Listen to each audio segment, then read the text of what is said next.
Tonight it's a showdown in Texas. Four-term Republican senator from Texas, John Cornyn, is in the political fight of his life. He's up against Texas three-term Attorney General Ken Paxton in tonight's runoff election. Late in the game, President Trump endorsed Paxton. Many believe that boosts Paxton's chances. To give you an idea of just how big this race is, advertising has topped $100 million. That's mostly spent from Cornyn's side, but that giant amount may not be enough to return Cornyn for a fifth term. If the prediction markets are right, tonight, Paxton will run away with this race.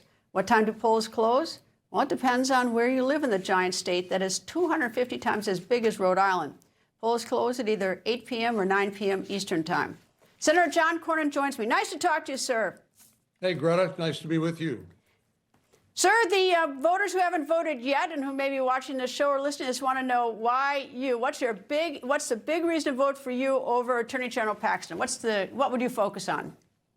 Well, I believe I can win in the general election, which is what elections are all about, against a very dangerous James Tallarico, who's really a wolf in sheep's clothing, who the mainstream media is going to just adoringly cover from now till November, even though he is completely out of step with where I believe most Texans are.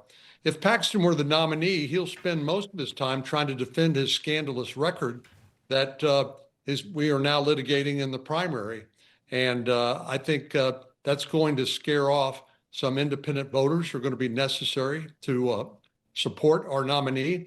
And it's not just me, and it's not just a Senate race. We haven't lost a statewide race since 1994 in Texas on the Republican side. But if Paxton's a nominee, if he does win, which I think is an open question, I think he'll be an albatross around the neck of all the down ballot races, including the 5 new congressional seats that President Trump is depending on to help maintain the Republican majority in the House. When you say scandalous, are you talking about the situation with his wife, which is, it's no secret, it's been all over the news, and she chose not to endorse. She's endorsed in Senate in races in Texas for tonight, but just hasn't endorsed you or her husband.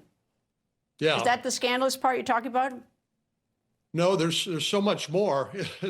It's the indictment for securities fraud. It's the as senior staff who he handpicked, some of the most conservative lawyers in the country, turned him into the FBI for interfering in a federal investigation of one of his major campaign donors. And that was the basis upon which he got impeached by a Republican-led state House.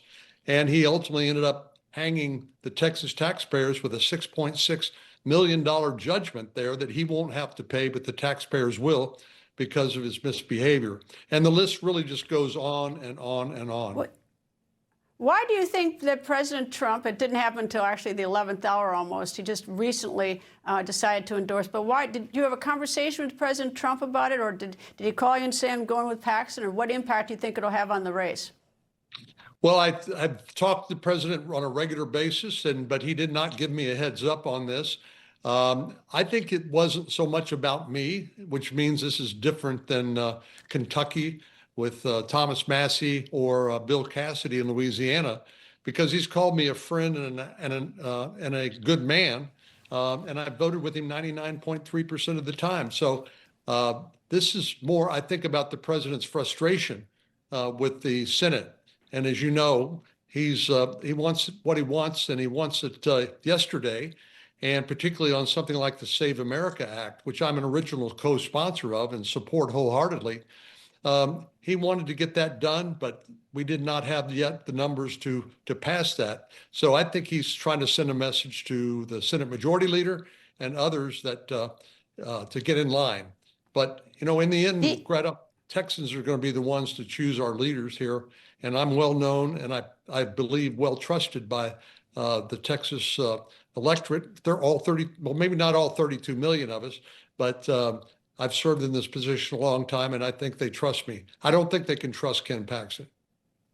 You had an interesting tweet that you tweeted that in Texas, under the primary system, is if you didn't vote, for instance, in March, Democrat or Republican, you can vote, or independent, you can vote today. You can cross over if you're a Democrat. If you're an independent, you can. Of course, it means you can't vote in the Democratic primary that's coming up. But so are you calling on Democrats and independents to come vote for you? Not at all. we only had about 11% of registered voters vote in the Republican primary. So that leaves a whole lot of Republican voters who will vote Republican in November who can now participate in this primary runoff. And that's, I believe that we need more people to exercise their rights, and that, we just passed Memorial Day. For 250 years. People have fought and died to preserve our freedom and our right to self-determination. And all I'm suggesting is that bigger turnouts are good for Texas, and they're good for America. When you're out on the campaign trail, have you heard the topic of Iran coming up, and voters, even Republican voters, disillusioned with the fact that we seem to be doing saber rattling with Iran, and maybe even an escalated war? I think people don't know exactly what is going on. And as you know, that the president said there's negotiations going forward, but nothing's final. For my part, I applaud President Trump's intervention to make sure that the Iranian regime never gets access to a nuclear weapon. That would be catastrophic and be very dangerous.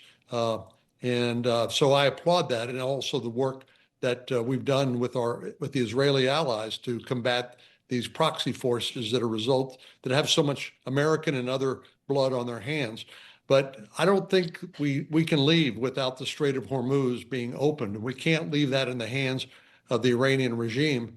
And so I hope the president is got plans to open the Strait of Hormuz and not depend on the Iranian regime to open it when and if they, as they will. But I don't think we know yet what the final deal is yet. It doesn't sound like there is a final deal. One last quick question. How fast can you count votes in the big state of Texas? Polls close 8 or 9, depending on where you are Eastern. But how fast? When do you think we'll get the results? I think probably about that time. Early voting will be announced at 7 o'clock Central Time, 8 o'clock Eastern Time. And that'll tell us a lot. That'll be about 60% of the total votes. And then the other 40% will come in from the major metropolitan areas quickly, and then maybe from some of the smaller parts of the state. As you said, we have 254 counties in Texas. It's a big place. But we are optimistic based on what we've seen so far in early voting. Senator John Cornyn, thank you very much. As I would say to your opponent, if you're here too, good luck tonight, and we'll be watching. Thank you, sir. Thank you, Greta. People think news just happens. It doesn't. It happens because there's someone there to capture the moment, to explain it and share it. That's my job. I go where news breaks and give you the facts. Join me for The Record on Newsmax.